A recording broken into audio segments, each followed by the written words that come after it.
You're listening to episode 174 of the Writing Life podcast from the National Centre for Writing, a weekly podcast for anyone who writes. I'm Simon Jones, and it is the 26th of November 2021 here in Norwich. Last night we revealed the winners of the East Anglian Book Awards 2021. If you missed the big ceremony, you can check it out over on YouTube. I'm going to put a link down in the show notes. The Book of the Year award was at last announced, and it went to Melissa Harrison for The Stubborn Light of Things. The awards ceremony is full of interviews with the different writers from all the awards categories, including a really interesting little insight into the creation of Anita Staff's cover for Boy in Various Poses, which won the Book by the Cover award. I highly recommend giving it a watch. There's still time to get the early bird discount on our creative writing online courses. Again, I'll put links down in the show notes, and you can find out more information about those over on the website at nationalcentreforwriting.org.uk. We have courses on writing historical fiction, crime fiction, creative non-fiction, and much more, so do go check those out before places fill up. As we're a non-profit, every time you sign up for one of our courses, you're actually helping us to carry on with the work we do to support writers at all stages all around the country. So on the show today, we have Jarred McGinnis talking about his debut 2021 novel, The Coward. It's a fictional story with a protagonist also called Jarred.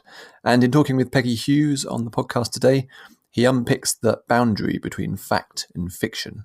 Jarred is the co-founder of The Special Relationship, an organisation which was chosen for the International Literature Showcase back in 2016. And a little known anecdote, when Jarred was visiting Norwich as part of that back in 2017, I very nearly became trapped inside Norwich Castle with him after an event.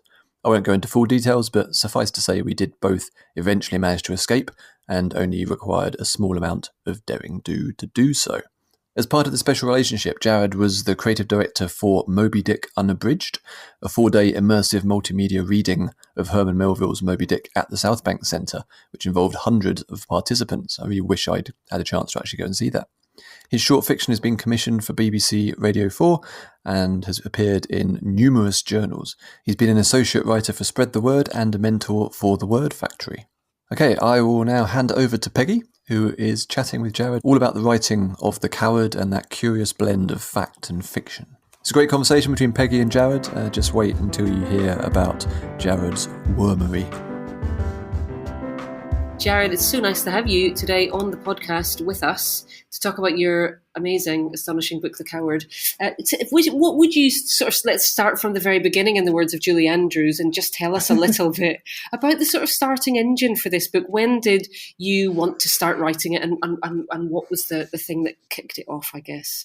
So I suppose it started by me not wanting to write it.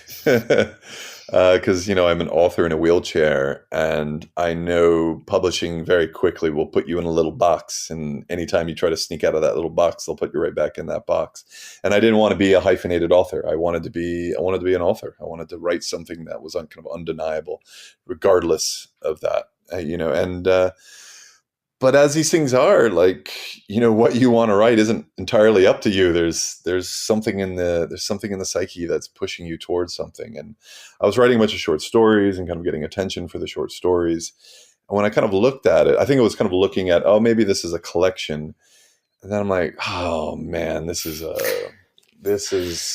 novel. And now I got to figure out how to learn how to write novels, because there are such very different forms. And honestly, my earlier drafts were clearly a short story writer trying to write a novel. And so I had to figure it out. And I mean, because I have a background in a scientist, I take a very kind of scientific approach. And I really kind of go, okay, what are the books that matter to me? Why do they matter? And also reading bad books is such an education, because why am I angry right now? Like, why is this book? And, we used to have a wormery, and if a book was really bad, they went into the wormery. So if anyone digs up some dirt on what I really thought about certain books, the worms will tell you. Literal dirt, Jarred. So I'm going to stop you there. Simply to say, I don't need names. We don't want names. But are there any things you can identify in the books that end up in the wormery that are, what were the absolute turn-offs, I guess, for you there? So it's a really good question. So that's it. And again, it's for me, and like, what are the books why do I love these books? And then the books that I hated. And often, so it would be characters who are just there to kind of do some plot work. And it just annoyed me. Like, it was just, I get it, like plot, blah, blah, blah. But my characters, I want them to be living and breathing, and you happen to capture them in a moment in their lives, even like secondary characters. And it's kind of fascinating to see how people respond to different characters. It isn't just like, yeah, this was my favorite character, that was my favorite character. Certain readers are bringing up, like, oh, I really loved Fritz, which, only has a very tiny amount of screen time. But, somebody responded to Fritz, and that to me is that I've done my job. And when I see, these books that kind of really are, these aren't real characters, and I just don't think you're being fair to the characters. And I don't know. I come from a real kind of love of humanity, and it's all its broken messiness. And that goes for fictional ones as well. So yeah. And so that leads me to my it won't escape anyone's notice that has read the book or will yet read it. The protagonist does, bear some resemblance to you. He shares your name, and some, the fact he's also in a wheelchair, for instance. Can you tell us a bit more about that creative decision and about the relationship between the real and the fictional Jarreds? Yeah, it was a thing that I kind of knew the reader would inevitably make, and the way novels are presented these days, that connection was always going to be made between the character and the author. And I wanted to destabilize that. I wanted to make sure that, again, if you're lazy and just read it, it's going to be a great ripping, roaring story, and you're going to love it. I'm going to make you cry, make you laugh. But, that inevitable kind of conflation always kind of happens, especially the way, like, the modern the way, publishing kind of tries to make these kind of ties and these personalities behind the book. And as a reader, I'm not interested. And I knew it was going to happen. So it was like, okay, let's get in front of this. The character is my name. I put a kind of relatively kind of spiky, rebarbative epigraph to just be like, here is the project. And it is just, and what is amazing is that people got it. I thought it was this kind of little thing that was important to me, but there was this amazing review in the Times that, like, she like figured me out. Like, I hope I never meet her, because she will just read into my soul, and I don't want that. And the other side of that was, I didn't want the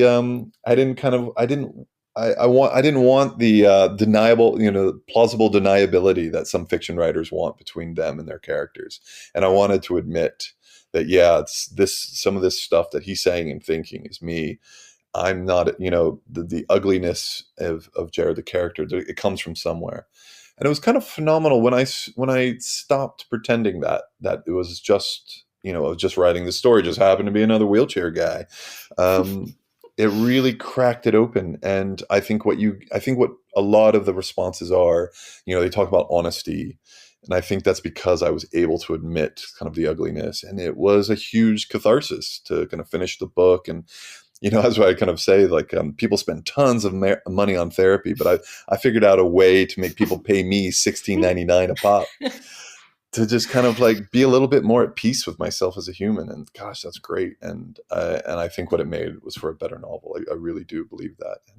And it's special. It's great. I agree there. I mean, I have read somewhere in a different interview that you're saying that writing it did put some ghosts to rest, as it were. Yeah. I mean, for all that, then, was it a hard book to write, or hard to get it over the finish? Or can you talk us through a little bit of that side of the writing of it? It's really interesting. The hardest things for me, and I've kind of said this before as well, is that, like, writing this book gave me a disability that, like, 20 years of actually being disabled failed to deliver. And I think that just maybe says something about me. Let's not think too much about it. But, like, it was really kind of I've been in a wheelchair for 20 years. I'm quite my sense of self has kind of it's part of my sense of self. I don't think about it. Everyone else does, because they see the wheelchair. But for me, I just pop about. And you know me, you've seen me kind of like operate. One of my favorite things to do is like to jump onto a train and watch the guy rushing towards me with a ramp and just jump on right before he gets to me. It's not nice, but get my thrills where I can. And it was, and I think that was the most difficult thing psychologically to put me back in that place. But again, maybe that's what cracked something open, and some of the trauma that I had compartmentalized and why I couldn't understand what it was like to be that vulnerable again. That worked, and I got to that. And again, that vulnerability, and this really is about vulnerability and how you're not really allowed as a man to admit it.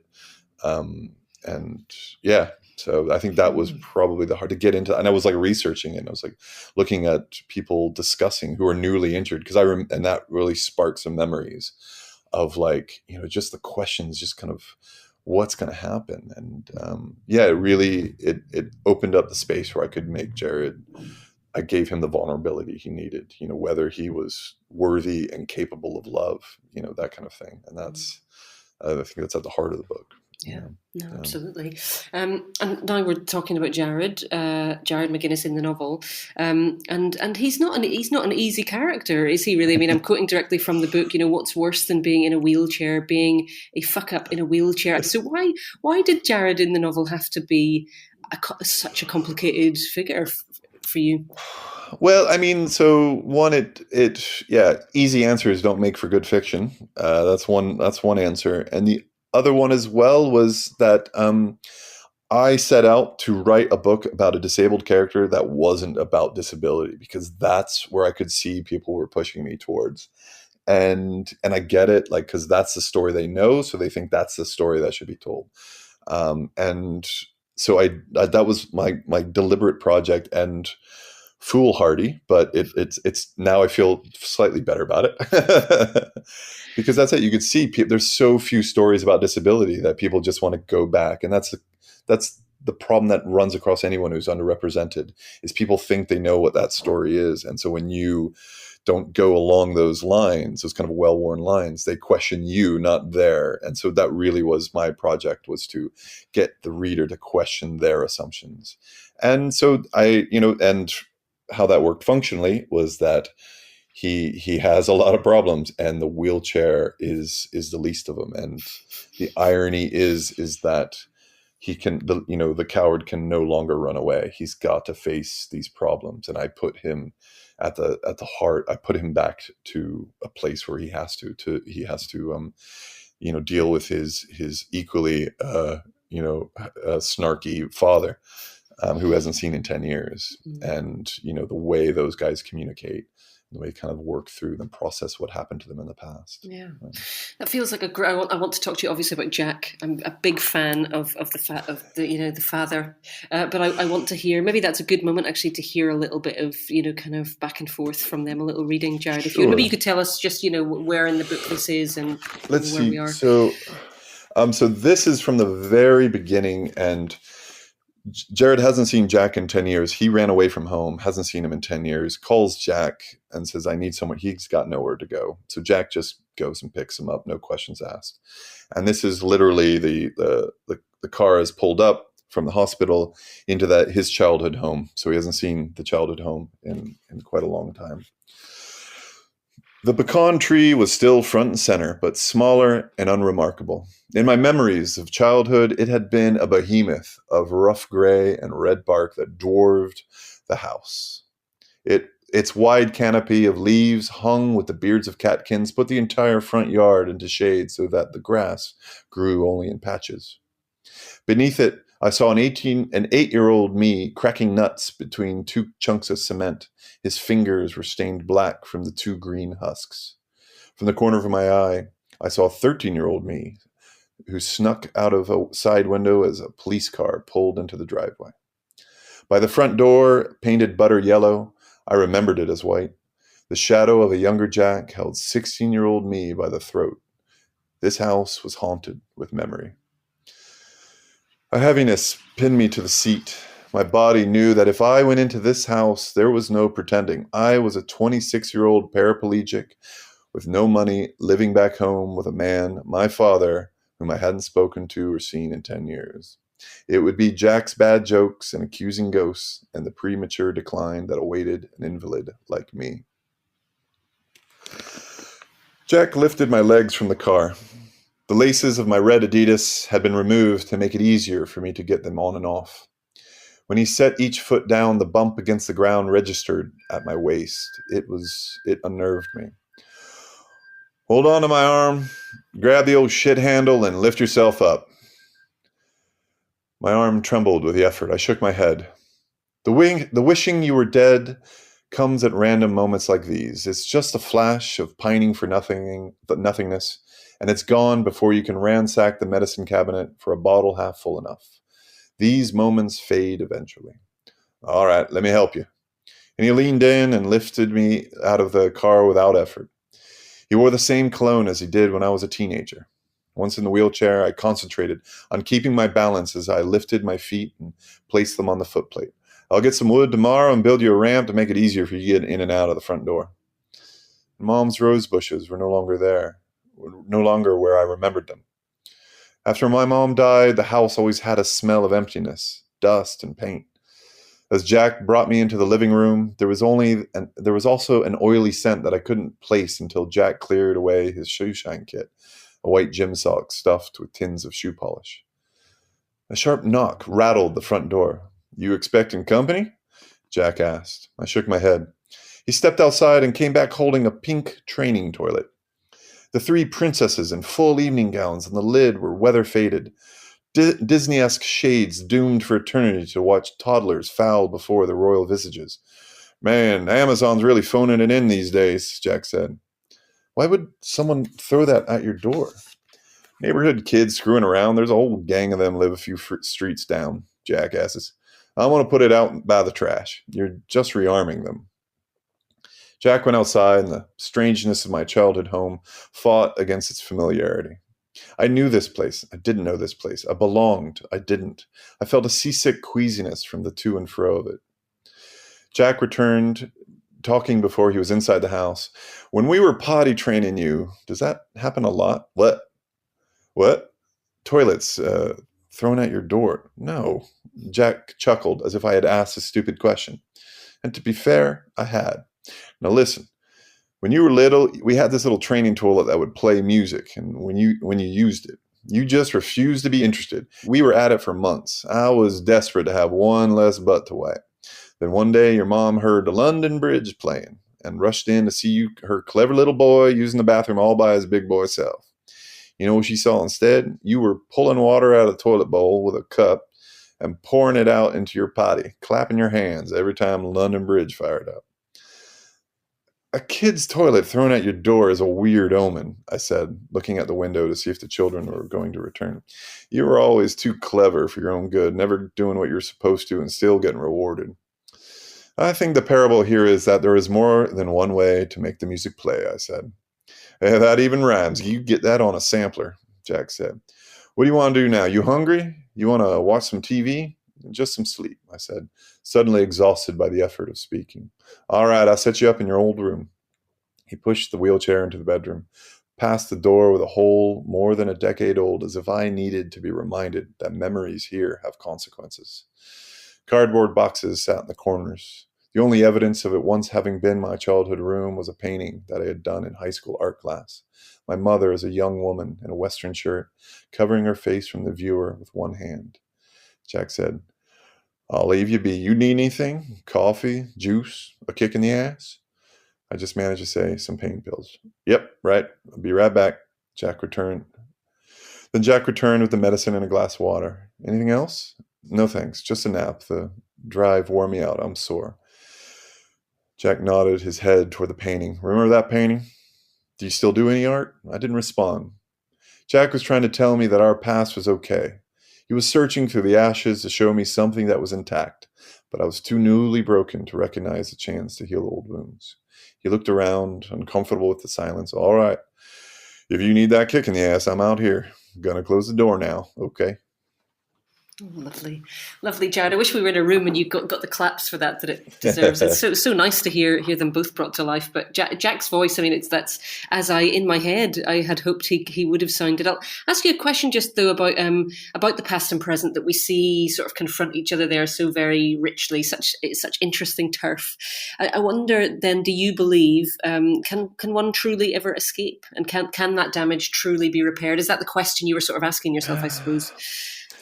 I think I was more talking about, I really wanted to talk about, memory as story rather than kind of documentation, and that these two men, have a version of the truth and a version of the history. And it really comes from what they did with that history and how they replayed those stories in those 10 years apart. Jarred replayed certain stories and Jack played certain stories, and they diverged. And really that kind of, that's where the tension comes from. Is Jack has made peace and Jarred has not, and the kind of book really kind of plays that out. And the book itself goes back and forth to the present and the past, but for me, how I was thinking about them, it's really him thinking about the past, and I've just kind of pulled away the kind of sitcom wavy lines. And so kind of each chapter kind of goes in, and things that happen in the present do kind of cue why he's thinking about that. I don't make it very explicit. And I suppose if you kind of work at it, you could totally see what it was, but I just wanted to make sure they worked. And, occasionally putting in those little notes to just orientate the reader to make sure I'm not because I'm very interested in making sure the reader comes along with me. I don't want to batter them with my project. Like I really am keen on making sure that we're taking this ride together. Sometimes we go too fast, but you're there with the author the whole time, the narrator, as it were. So it's a quick additional question then. I'm interested in how you, the writer, know that. How do you sense check that the reader's still with you when you're writing it? Because of course the book's in the world now and reviews will tell you if you've achieved that, but how do you do it how do you do it while you're writing it? That is a test. You don't. Like, being a writer is just being very comfortable with failure on a daily basis. So and I've been saying, it just makes you really unprepared when it all goes right. I mean, maybe it's because I am conscious of that, and this is, at the back of the book, there's this list of all the people that that's why I got it right. It's because I had a bunch of people kind of making sure I got it right, and my editor is incredible. Author whisperer, where she never say this and this needs to go. She would just hey, what do you think about chapter whatever? Oh, what is she talking about? This is a perfect, my sparkling genius is at work here. And then you read it, oh yeah, I could totally cut that out. And it's just making sure it was orientated, and just having readers, really choosing your kind of beta readers very carefully and asking the right questions, just make sure. And a lot of the later drafts before I kind of got an agent and all that stuff was just getting those flips back and forth. And I read a lot of books that did it just to see when it was annoying and when it was good, and what I was willing to do. Because basically I let the reader settle in the present for a very long time, chapter wise, before we go into the past. And the first jump into the past is relatively a big chapter. And then it becomes a little bit more kind of jumping back and forth a little bit quicker once they've orientated it. Because you see, when people write in dialect, when Irvin Welsh goes into dialect, it's difficult at first, but you jump right into it. Ridley Walker is another example. If you're doing your job, the right kind of reader will stick with it, because they see something there that they want, and they'll do the work. And I've always wanted readers that are willing to do some work. I'm not going to spell it out for them completely. And, the ending is a good example of that. I leave it for, we've gone on this 800,000 word journey together. It isn't fair to me to tell you what it all meant. I'm just one opinion of many. It's really interesting, the idea of the reader having to do work. And I suppose that made me think what you were just saying, the book's about lots of different things, toughness and masculinity and vulnerability and all sorts. But I think it's in large part about forgiveness, about their forgiveness of each other. And I wondered, when it comes to writing very complicated men, as these men are, both of them, Jack and Jarred, how much of is it important to you as the writer that it's the reader's willingness to forgive? How much does their being believable to us be contingent on that, do you think? I mean, so that's it. I think I've seen some readers who aren't willing to forgive Jarred, and then how people respond to the ending, and what people think the next chapter that I didn't write, is really interesting, because I think it says much more about them and their journey through the book than what I had intended. And that was deliberate. That is absolutely deliberate. And just to kind of I think it's a really good point that you bring up, is that I think literature, in particular of the art forms, is the one that makes you do the most work. If you check out, the magic disappears. You can kind of go through the pages, but the magic isn't happening because you're not reading. This is where audiobooks are all kind of hard, because it chunks along, it keeps going, and film, it keeps going even if you are not paying attention. Whereas like the novel, if you're not doing the work, it really does kind of just the webs just fall apart. And that's why I am an advocate of the form, and I love it. And it's fascinating to me, because like, I was complaining to a photographer friend of mine about it takes a lot of work, and it's like, no, it's amazing, because like any Russian oligarch can pop and say like, I understand this painting because he's got $1 million, but you can't lie whether you have to read the book to be able to talk about it. Whereas like you can give it a little kind of a razzmatazz, on like visual art, because you can just read the kind of artist statement and be like, oh yeah, it's about forgiveness. Burr, burr, burr. And that's why I think I kind of love it. This is of the many art forms that keeps the viewer honest. I like that. I did have a question to you about that, Jerry. I mean, we've been involved together on projects that are about, incorporating visual art and literature and other sensory, different sorts of approaches. And I just wonder, in the book, Jarred is himself, has aspirations to being a visual artist and so on. Just what other art forms, I suppose, have an impression on you and on this specific work? I know some writers have playlists and, so on. Is there anything like that for you with this piece? I mean, absolutely. Yeah, definitely. If anything, I'm probably more inspired by other forms, in particular the visual and performance art, of like the kind of questions that seem kind of, literature and the kind of conversation around literature about kind of, presentation and autofiction and identity and all this kind of thing. These questions were kind of raised like 40 years ago with people like Sophie Call and Annie Arnaud. Annie Arnaud was doing autofiction, and yeah, I think better in a lot of the kind of last blush of it. I just adore her, because it's so kind of it really is kind of an interrogation of understanding of what is self and what am I experiencing. It's just kind of beautiful, and that's really kind of an inspiration there.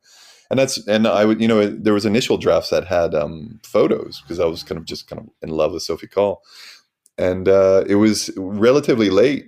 I was like, my editor was kind of questioning this, is like, you're being cruel. These weren't her words, but what my revelation was, I was being really cruel to the reader, because I had photos in it, and then the text was destabilizing what was in the photo. So the text did not match the photos.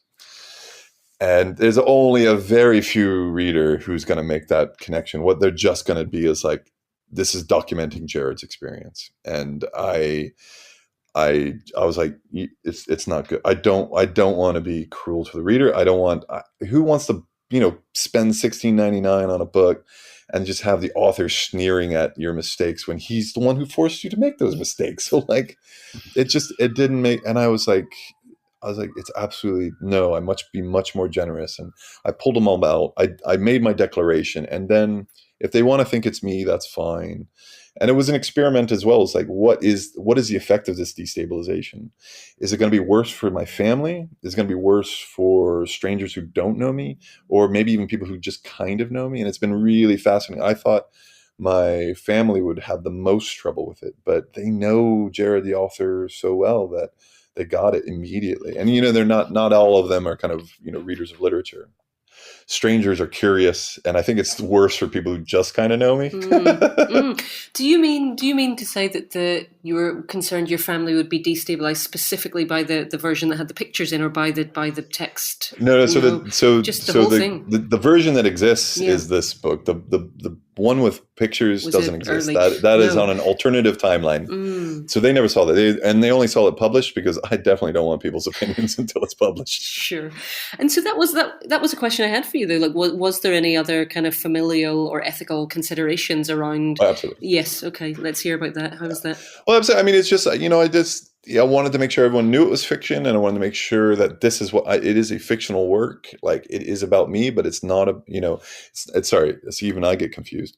It's not about me.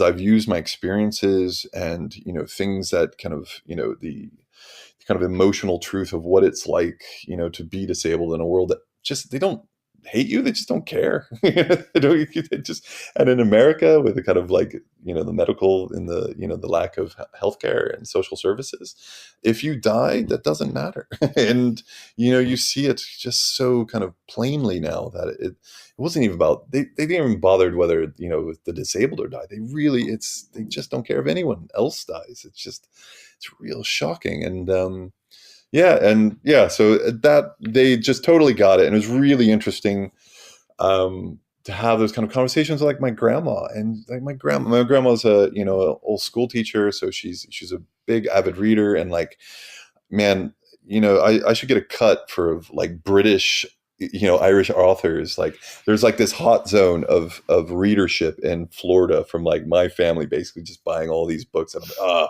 you got to read Evie Wyld. She's incredible. You're going to love her. Sarah Hall will blow your mind. So like, nice. Finder's fee. Yeah, exactly. So, I mean, that does sort of lead us on to from family to place and upbringing and what the places you've lived, the places you've grown up. I mean, I think I'm right in saying you grew up in Florida. I met you when you were in Edinburgh. You've been in London. Now you're based in France. I mean, what imprints, I suppose, do those places and flavors and textures leave on the work? What sneaks in? That's really, really interesting, because I didn't know I was.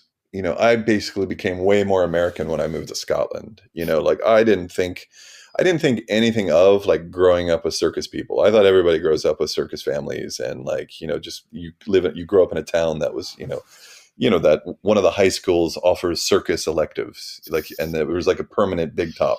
So like in high school, when your credits could be trapeze work, it just. I didn't know that was unusual. I didn't know it was unusual to like, know that nature wants to destroy you, like that it's not benign and like lovely little walks through the hills. Like, no, it's like, you better bring water because you're going to die. Like, nature will kill you and won't even like look back to scrape its foot. Like, that's how it works. So I think it maybe made me more aware of things. I think that's it. Honest, it's interesting. I think my adult life was spent in the UK. So I spent 20 years, 20 years in the UK will change a man. And like, I think maybe my stylistic approach of how I write novels, and I love the concision of the kind of Irish British writers, especially in the short form. Like, there's just no fat, like, it's just beautiful. Like, each sentence is doing, and it just right now, the kind of like golden era of the short form in Ireland is just kind of a marvel to kind of be there and being able to steal from, frankly. And I think that, and I don't know. I think maybe it gives, I like being a foreigner because it lets me give me a bit of space. And certainly I've written British stories set in Britain. I don't think I could maintain it for a novel just because I think my strength is dialogue. And in the UK and Ireland particularly, like, within a line of dialogue, a lot about that character. And that to me is that I just don't have access to that kind of fidelity. Like when and I mean, when I moved over, I thought there was three accents because I was relatively sophisticated American. I knew there was English, Irish, and Scottish.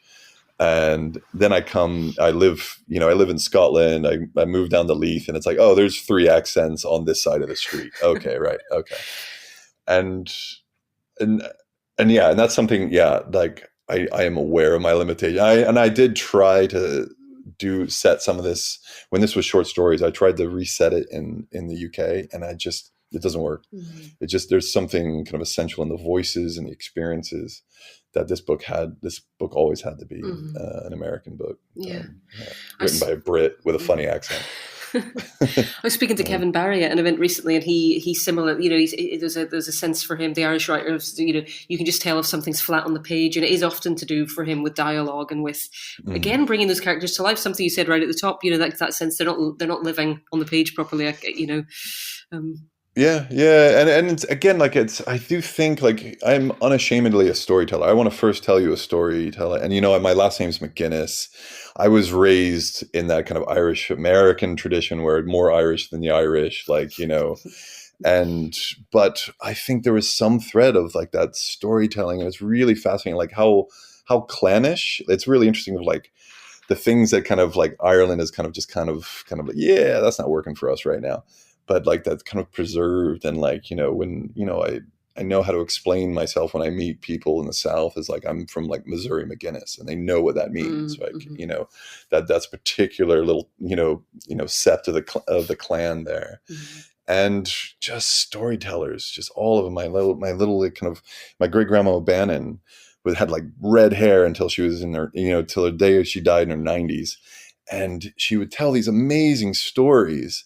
And now she's gone. I've been kind of curious. So like, you know, did she ever tell you this story? And they're like, I don't know. No. And I'm like, so is grandma just making stuff up? Like, just like entertain me and tell me the story. And she was a funny woman. And like, and that banter, that's, you know, I'm about to go back up to Scotland, and I just can't wait to just have a good banter with the cabbie that picks me up, because I know it'll be like A-class, you know. Lovely. It'll just be premium. So, yeah. I read somewhere recently, when an elder dies, the library burns. I love that. The stories go, don't they, when the old go.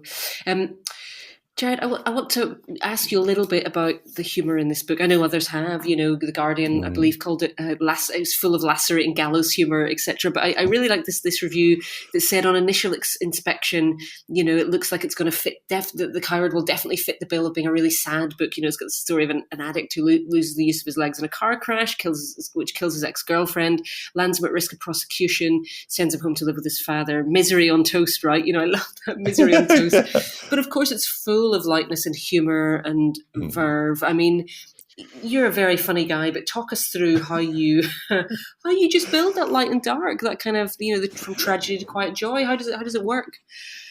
Well, I mean, it initially, and I mean that's it. I knew we were going to go through some heavy. We were all going to sit down, and like I said, it's this journey we're going to go together, me and the reader, and then we're going to do some work. There's some real heavy emotional work we have to go through, and so on one level, it creates that kind of balance that you just need for a good work. Like, you just can't read, like, you just can't have unremitting misery. It just isn't how life works, and if you're trying to capture life, it's not true to experience. Like, I think in the most darkest moments, that, you know, the laugh is a fear response. The same, you know, like, it's a laugh, because that's somehow in our, you know, that's just, you know, when you, it's somewhere in our lizard brain of like, that's a response to kind of sad, scary things. And so I wanted to capture that. It created that light and dark, and it is making sure that balance. And like, there is nothing worse than, I mean, I think that's why humor is unexplored in literature, is because it's dangerous. If you try a joke and it fails, like, the whole house burns down, because it's just so raw and pure, you know, pure down into something about that. We know when someone's faking a laugh and all that kind of stuff. And then the other thing as well is men don't communicate. So I've just set up you know, and one of my main characters is depressed. So like, it's, you know, how do you then kind of keep, you know, the narrative engine on the rails? And it came from that, of like, these men, you know, who see themselves as cowards, that they have somehow acted cowardly in their life, you know, and it's the irony that they aren't. They're doing the kind of brave thing of trying to really kind of repair this relationship. But they do it in the man way of just kind of like taking the piss out of each other, and, you know, that humor of that. And when kind of the Sarah, the kind of main female character, gets on, she is right up there with him and can compete. And that was always important to me, is that it wasn't kind of manic pixie character to save this broken male character. Those books go on the Wormery, because you're just not respecting this character. And so she's right in there with him. And when you asked for a selection of a reading, I was kind of thinking about one where Sarah is just giving as good as she takes. And it's kind of a lovely dynamic. It becomes kind of, becomes a chorus of three, and it's kind of, but it's, God, it's hard to get right. And I have tons of material that I kind of like had exercise as well, just kind of where it put in. It wasn't funny enough. And also that Jarred had to be the butt of the joke a few times. He couldn't just be just kind of an arsey, clever guy. Wisecracker. So exactly. Because that's boring as well. So. I've just got a couple of coming off that, actually, incidentally, I did want to know to you, the title The Coward, to me, is another ambiguity in a sense. I think you sort of touched on it there, but I wondered, who is the coward, or is there more than one? And does it matter if the reader's coward is different to yours? Is that a problem? Yeah, and so the answer to that is absolutely. The best titles always keep a bit of space and don't spell it out for you, right? And it's like, and it's really interesting. So the title, even when some of the kind of press releases went out, it had either Untitled or the title that we were kind of chugging around, and to very late. And I got I came up with the agent, they came up with the editor, and I just started getting annoyed, and I started being a bit arsey, and I was like, okay, the book is going to be called Men Who Look Like Roller Skates and the Women That Love Them. And no response. That's how like they're done. You get no response. You're like, oops, I got it. But and so really, like, to me, it was like, with this book, I wanted to take a swing at the big boys, whether I miss or not. Like, so it was Dostoevsky, the idiot. Like, he's the idiot because he's actually believes he's a true Christian, right? And everybody else is Christian, but acting otherwise. And to me, it was like, these men, what is the worst thing you can be as a man is as a coward, and it's such a masculine term. I don't think there was an equivalent, for females, because they're not graded on this. They're not even kind of in the running. If you can really look at it, they're not allowed to even have this failure.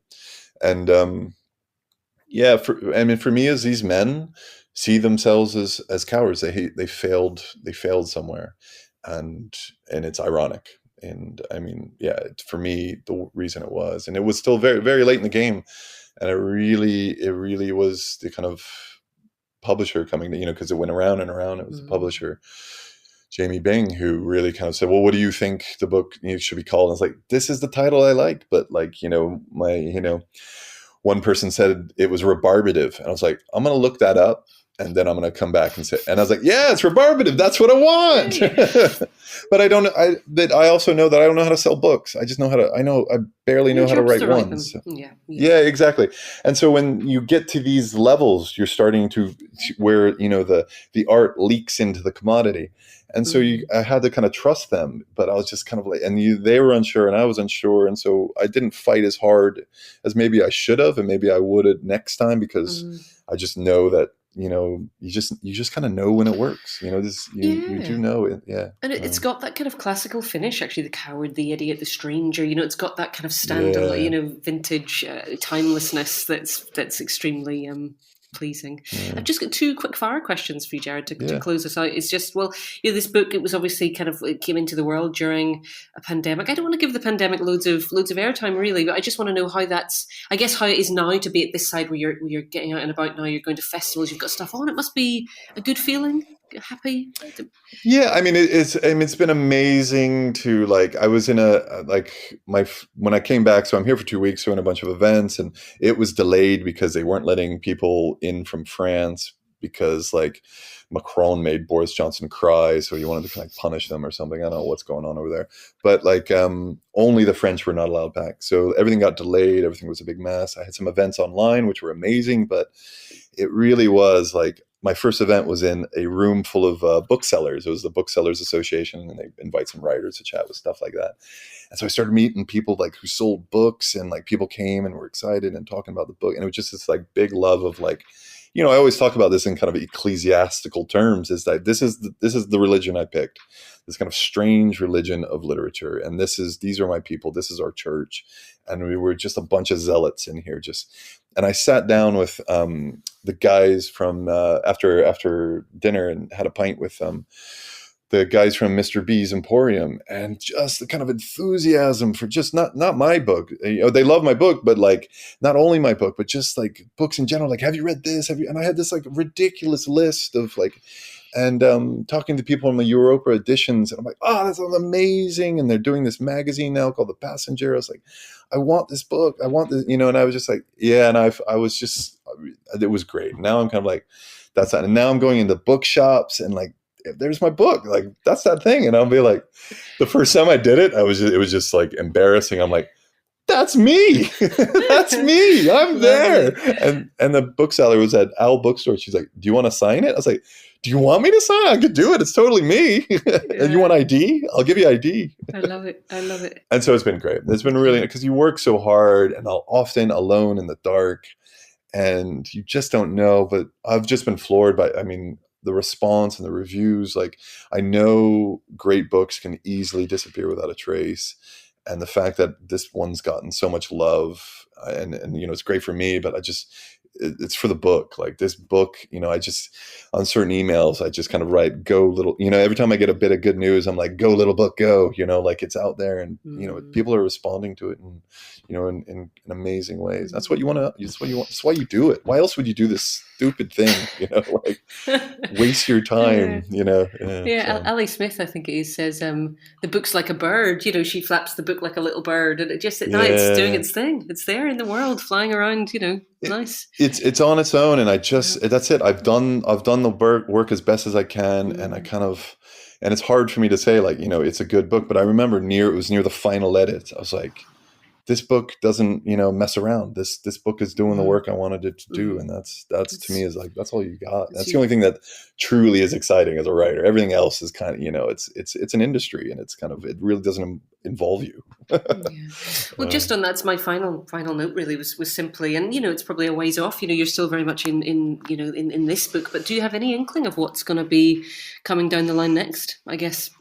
Things are kind of bubbling away, where there's kind of talk about an adaptation, and I'm kind of excited about like, who's doing that and all that. It's all these like, it's like, this is the thing about adulthood, like all the kind of exciting things involve a contract now, like legal responsibilities. So like, but that's your like, so hey, it's another contract. That means something good's happening. And so it's been amazing. And that's it. It's like, I can focus on writing now. And that's just a weird thing of like, as a writer, you're kind of always like, yeah, but this actually buys me time to do the thing that I've loved as, I've always loved. I've been a reader, and now I'm a writer, and now, and I'm an author, and I was making jokes of like, I'm acclaimed. Someday I'll be notable, like it's just infamous. Yeah, if it's that, that's just a few jurors in the author's tent, and I could work on that. Hey, great. Listen, Jarred, I'm gonna leave it there. Thank you so much for coming on to talk to us today onto the Writing Life. It's been really, really lovely to read the book first of all, and I really hope it flies. I'm excited to see what happens next for you. And the questions are great. I know you as an incredible reader, so it was great. I enjoyed it. Thanks for listening, and many thanks to Jarred for coming onto the show today.